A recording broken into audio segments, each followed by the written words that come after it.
প্রথম আসরে ফাইনালে উঠে আমরা অনেক বেশি আনন্দিত। এটি আমাদের বড় একটি অর্জন, নতুন একটা চ্যালেঞ্জ ফাইনাল।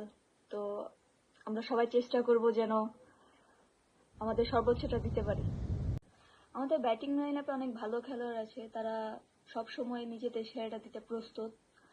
তো সামটাইমস হয়, সামটাইমস হয় না। তো ফাইনালে আমরা চেষ্টা করব আমাদের ব্যাটিং আর উন্নতি করার। ক্রিকেট মাঠে আমরা সবাই ক্রিকেটার, আমরা চেষ্টা করছি দেশের জন্য সেরাটা দেওয়ার। ভারতের বিপক্ষে খেলাটা একটা চ্যালেঞ্জ, যে চ্যালেঞ্জটা আমরা সবাই ইজিভাবে নিচ্ছি। দেখা যাক কি হয়, দিন শেষে রেজাল্ট দিন শেষে হবে। আমরা আশাবাদী আমরা ভালো কিছু করব ইনশাল্লাহ।